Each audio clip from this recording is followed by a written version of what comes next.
Dans cet exercice, un CCP majeur de 2019, on s'intéresse à une suite de fonctions UN définie par UN de x égale le produit pour k variant de 2 à n des 1 moins 1 sur k puissance x.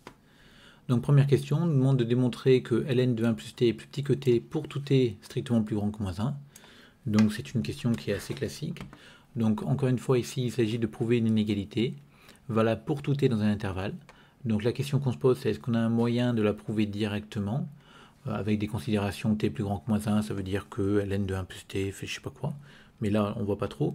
Et comme on voit pas, l'idée qui vient ensuite c'est de se dire bah, tiens on va passer tout le monde du même côté, donc soit le t à gauche, soit le ln de 1 plus t à droite, et on va étudier les variations de la fonction qu'on va obtenir. Donc là j'ai passé tout le monde à droite, je pose la fonction f qui a t associe t moins ln de 1 plus t. Elle est dérivable, je calcule sa dérivée, je mets au même dénominateur parce que je ne sais pas faire le signe d'une différence, et j'obtiens cette quantité-là. Et donc j'étudie le signe sans trop de problèmes, donc la fraction, donc négative puis positive, et j'obtiens ces variations-là. Donc je me rends compte que f a un minimum global en 0, qui vaut 0, et donc pour tout t appartenant à moins 1 plus infini, j'ai f de t qui est plus grand que f de 0, qui vaut 0. Et j'ai bien du coup l'inégalité voulue. On remarque aussi que comme c'est des croissances et des croissances strictes, en fait le minimum n'est atteint que pour x égale 0, que pour t égale 0. Donc en fait l'égalité n'aura lieu, l'égalité ici n'aura lieu que pour t égale 0. Mais ça ne nous servira pas dans cet exercice. Donc ensuite on vous demande de démontrer que la suite un de x converge pour x strictement positif. Donc on va regarder un petit peu cette suite là. Donc c'est la suite des produits. Donc l'idée qu'on a, on a envie de passer au logarithme pour se ramener à une somme, et on sait mieux étudier les sommes. La question qui se pose du coup avant de passer au logarithme, c'est est-ce que ces quantités-là sont bien positives? Donc on regarde d'abord pour tout x positif, pour tout k plus grand que 2, 1 sur k puissance x, c'est exponentielle moins x ln de k. Ln de k est positif, x est positif, donc c'est l'exponentielle d'un nombre négatif, donc c'est plus petit que 1. Du coup, quand on fait différence 1 moins cette quantité, ça va bien être strictement positif. Et donc pour calculer mon un de x, je vais passer le logarithme, et je vais obtenir comme ça la somme des logarithmes de 1 moins 1 sur k puissance x. Et l'intérêt, c'est que cette somme ici, avec jusqu'à un n, je la vois comme une somme partielle d'une série. Et du coup, montrer que ln de un de x converge revient à démontrer que la série, donc jusqu'à plus infini ici, des ln de 1 moins 1 sur k puissance x converge. Donc pour ça, pour montrer que cette série converge, je vais essayer d'étudier son terme général. Donc déjà, moins 1 sur k puissance x, c'est quelque chose qui va tendre vers 0. Donc du coup, je vais pouvoir utiliser mon équivalent classique. Ln de 1 moins 1 sur k puissance x va être équivalent à moins 1 sur k puissance x, quand k tend vers plus infini. Or, ces séries, les deux séries sont à terme négatif. Du coup, j'ai mon théorème de comparaison qui s'applique. Et avec l'équivalent, il me dit que les deux séries, la série des ln de 1 moins 1 sur k puissance x et la série des moins 1 sur k puissance x, seront de même nature. Or, la série des moins 1 sur k puissance x est une série de Riemann. Donc elle converge si seulement si x est plus grand que 1 strictement. Donc par comparaison, j'obtiens que ma série va converger si et seulement si x est strictement plus grand que 1. Donc on a démontré que ln de la série converge. Donc on a ln de un de x qui va tendre vers la somme de la série. Et du coup quand je vais me ramener à un de x ça va être exponentielle de... voilà, on va finir ici. Donc cette série converge vers un réel Lx. Donc la suite des sommes partielles, qui n'est autre que ln de un de x, va tendre vers Lx. Et donc en composant les limites, on obtient que un de x, qui est l'exponentielle de ln de un de x, va tendre vers l'exponentielle de Lx. Donc là on a fait le cas où x est strictement plus grand que 1, parce que la convergence ne va que pour x strictement plus grand que 1. Donc maintenant on va s'intéresser au cas où x est compris entre 0 strictement et 1 compris. Et dans ce cas-là, donc on a la série qui va diverger, toujours par notre comparaison qu'on a faite ici. Elle est à terme négatif. Donc du coup, cette suite des sommes partielles va être décroissante. Et elle décroît et elle n'a pas elle ne converge pas. Donc elle diverge vers mon infini. Et du coup, par composition de limite, j'obtiens que mon un de x, qui n'est autre que l'exponentielle de ln de un de x, va tendre vers 0. Donc vous remarquerez que l'idée de passer au logarithme ici, c'est une idée qui est intéressante, parce que ça nous ramène du coup à l'étude d'une somme. Et si jamais la somme tend vers un nombre fini, alors en passant l'exponentielle, on aura un de x qui va tendre vers exponentielle de ce nombre-là. Si cette somme-là tend vers moins l'infini, alors on aura que un de x va tendre vers, entre guillemets, exponentielle de moins l'infini, donc va tendre vers 0. Et enfin, si la somme divergeait vers plus infini, on obtiendrait que un de x, qui est l'exponentielle de la somme, tendrait vers plus infini. Donc vous voyez, dans tous les cas, on va pouvoir conclure. Bon, alors ici, donc on a répondu, donc pour x appartenant à 0,1, on a u de x qui vaut 0. Donc ensuite, on vous demande de démontrer que cette série-là de fonctions est normalement convergente sur a plus infini. Puis en déduire que u est continu. Donc on va se placer sur a plus infini. Et pour... où est-ce que j'ai fait ça? Bon, j'ai un peu mélangé les deux ici. Donc pour tout k plus grand que 2, pour tout x plus grand que a, donc pour se placer sur a plus infini, j'ai k puissance x qui est plus grand que k puissance a qui est strictement plus grand que 1. Donc du coup, quand je passe à l'inverse, j'obtiens ceci.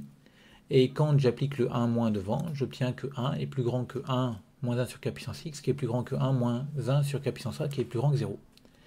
Et du coup, par croissance de ma fonction logarithme, j'obtiens cet encadrement-là. Alors si je veux garder les stricts, je ne suis pas obligé de parler de stricte croissance ici. Bon, du coup, j'obtiens que mon vk de x en valeur absolue va être plus petit que la valeur absolue de cette quantité-là, c'est-à-dire vk de a. Donc, maintenant, ceci étant valable pour tout x plus grand que a, j'obtiens que la norme infinie de vk sur l'intervalle a plus infini est plus petite que vk de a. Et comme vk de a, c'est une quantité qui va être négative, parce que l'intérieur du logarithme, c'est quelque chose qui est plus petit que 1, c'est égal à moins vk de a.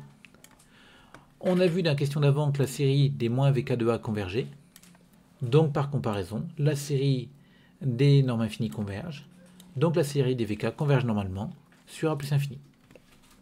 Alors maintenant, pour ce qui est de la continuité, on a la convergence normale, donc on a la convergence uniforme. Et les vk sont toutes continues sur 1 plus infini. Donc on obtient que la somme des vk va être continue sur a plus infini. Et comme ceci est valable pour tout a plus grand que 1, et que la continuité est un caractère local, et bien v va être continue sur la réunion des intervalles de la forme a plus infini, donc en fait sur 1 plus infini, ouvert. Alors après, donc on a démontré que la fonction v, qui est la somme des vk, était continue. Maintenant, question qui se pose, c'est quel est le lien avec la fonction u, parce que c'était u qu'on voulait ici. Donc, pour trouver le lien entre les deux, il faut réfléchir que u de x, c'est la limite de un de x. Donc, c'est la limite de l'exponentielle de ln de u de x. Et donc, c'est la limite de l'exponentielle de la somme des vk. Parce qu'on a vu que ln de u de x, c'était la somme des vk, jusqu'à n. Donc, la fonction exponentielle étant continue, comme cette quantité-là a une limite finie, parce que x est plus grand que 1, on a démontré que dans ce cas-là, la série était convergente, la limite de l'exponentielle, ça va être l'exponentielle de la limite, donc exponentielle de v de x ici. Donc on a que u de x qui est égal à exponentielle de v de x, qui va être continue, comme composé de fonction continue, tout simplement. Exponentielle et v. Bon, question suivante, donc montrer que u est continu maintenant sur 0 plus infini. Alors, on a déjà démontré la continuité sur 1 plus infini. Sur l'intervalle 0,1 ouvert en 0, fermé en 1, on a obtenu que la u était la fonction nulle, donc elle était continue. Et finalement, il ne me reste plus qu'à vérifier la continuité en 1+. Donc pour vérifier que la continuité en 1+, il faut démontrer que u de x tend vers 0. Et que donc notre fonction v de x va tendre vers moins l'infini, parce que u de x est exponentielle v de x pour x plus grand que 1.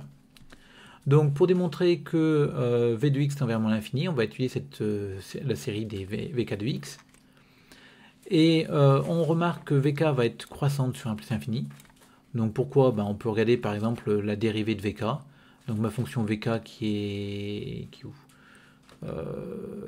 celle-ci. Si on la dérive, on va voir que la dérivée est positive. Donc la fonction vk va être croissante. Du coup, v, elle va être croissante comme somme d'une série de fonctions croissantes qui convergent simplement. Donc on a vu que la convergence simple gardait la monotonie. Donc si elles sont toutes croissantes, la somme de la série sera aussi croissante. Donc du coup, comme v est croissante, v va admettre une limite, soit finie, soit moins l'infini, en 1+. Donc après, pour démontrer que cette limite c'est moins l'infini, on va essayer de majorer vk de x par quelque chose qui va diverger. Donc on calcule vk de x, donc on va le majorer par moins 1 sur k puissance x d'après la question 1, on s'en sert enfin de cette question 1. Et on va sommer ces inégalités pour tout k plus grand que 2. Alors on a le droit de le faire, parce qu'ici on fait apparaître des séries, donc cette série-là et celle-ci. Mais ces deux séries sont des séries convergentes. Celle-ci parce que c'est du Riemann avec x plus grand que 1, celle-ci parce que c'est la somme des vk, et on a démontré déjà que la somme des vk était convergente pour tout x plus grand que 1. Donc on garde bien sûr l'inégalité entre les deux, c'est inférieur ou égal. Et la somme qui est là, on va la casser en deux, donc on va s'arrêter jusqu'à un certain n, n'importe quel n plus grand que 2, et recommencer à n plus 1. Et cette partie-là, qui est négative, on l'enlève, et du coup, on a bien majoré par cette quantité-là. Donc on a majoré v de x par ceci. Donc maintenant, on va passer à la limite quand x tend vers 1 plus. Donc on a le droit, parce qu'on a démontré que v de x avait une limite. Donc vous voyez l'intérêt d'avoir étudié le sens de variation ici de v, c'est uniquement pour pouvoir dire que v de x a une limite, et donc pour pouvoir passer la limite ici. Et quand je passe la limite de l'autre côté, ceci est une somme finie avec un nombre fixé de termes indépendants de x, de fonctions, et toutes ces fonctions-là ont une limite quand x tend vers 1 plus. Elles tendent vers 1 sur k. Donc j'ai le droit d'intervertir ici. La limite de la somme, ça va être la somme des limites. Et la somme des limites, ça va être la somme des 1 sur k, donc avec le moins qui était devant que j'ai laissé partout. Bon, alors du coup, j'obtiens l'inégalité que la limite de v de x est plus petite que moins la somme des 1 sur k. Et cette inégalité-là est valable pour tout n plus grand que 2. Donc je vais maintenant passer à la limite quand n tend vers plus infini. J'ai le droit de le faire parce qu'ici c'est une constante, ça ne dépend pas de n, donc ça a bien une limite. Et ici, cette somme-là aura une limite quand n tend vers l'infini, parce que c'est la série harmonique, on la connaît. Et donc on obtient comme ça, on passe à la limite. Donc quand je fais tendre n vers plus infini de ce côté-là, j'obtiens la même chose, vu que c'est une constante. Et de l'autre côté, j'obtiens que ça c'est moins l'infini. Donc j'obtiens que la limite de v de x est plus petite que moins l'infini. Donc en fait, elle va être égale à moins l'infini.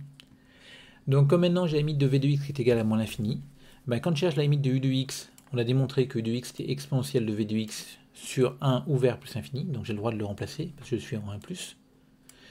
V de x tend vers moins l'infini, donc exponentielle de quelque chose qui tend vers moins l'infini, ça va faire 0, c'est bien égal à u de 1.